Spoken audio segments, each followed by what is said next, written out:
இன்னைக்கு மஷ்ரூம் பிரியாணி செய்யலாம். அதுக்கு ஃபர்ஸ்ட் தேங்காய் எண்ணெய் ஊற்றிக்குவோம். தேங்காய் எண்ணெய் ஊற்றி இன்னைக்கு மஷ்ரூம் பிரியாணி சூப்பர் டேஸ்ட்டாக இருக்கும். தேங்காய் எண்ணெயோட வாசம் கமகமன்னு. எண்ணெய் காஞ்சிருச்சு. சோம்பு பட்டை, பிரிஞ்சி இலை, பூவு, சோம்பு அது மட்டும் போட்டு தாளிச்சிக்கலாம். பிரியாணி தேவையான பட்டை, கிராம்பு, லவங்கம் எல்லாமே போட்டு அரைச்சிக்கலாம். பூவு, கல்பாசி எல்லாம் பொரிஞ்சிருச்சு. இப்போ வெங்காயம் போட்டுக்கலாம். மணக்குது, வீடே மணக்குது.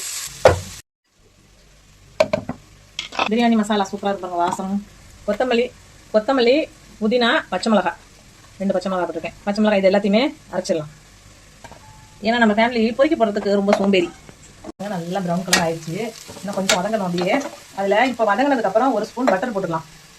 பட்டர் போட்டோம்னா இன்னும் டேஸ்ட் சூப்பராக இருக்கும். தேங்காய் எண்ணெய்க்கும் அந்த பட்டர் இருக்கும். பட்டர் போட்டு வந்து ஆனால் அந்த வெண்ணெயோட ஃப்ளேவர் சூப்பராக இருக்கும். இப்போ புதினா, கொத்தமல்லி, பச்சை மிளகா போட்டுடலாம். இஞ்சி, பூண்டு போட்டுக்கலாம். 1.5 ஸ்பூனு. மிளகாத்தூள் போட்டுக்கலாம். 1.5 ஸ்பூன் மிளகாத்தூள்.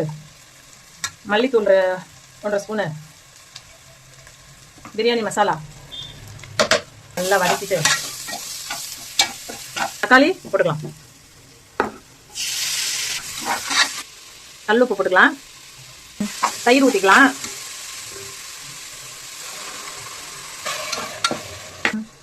தயிர் ஊற்றி நல்லா வதங்கிருச்சு. இப்போ மஷ்ரூமை கொட்டிக்கலாம்.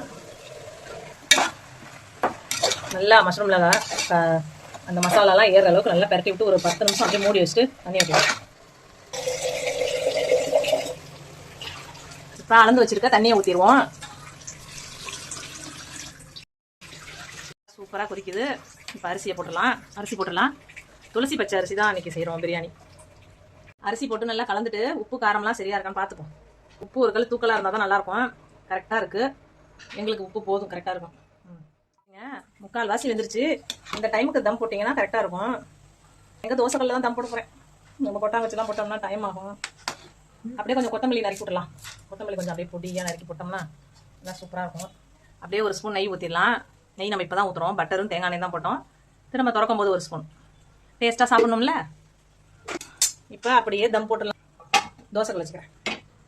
நல்லா தூக்கி வச்சிடலாங்க குக்கரை. நல்லா ஒரு 5 நிமிஷம் கொஞ்சம் சூடு ஏறினோன்னு சிம்மில் வச்சிடணும். அதுக்கு மேலே இந்த கல்லை கமுத்து விட்டுறணும். இடிக்கல். இதுதான் தம்மு.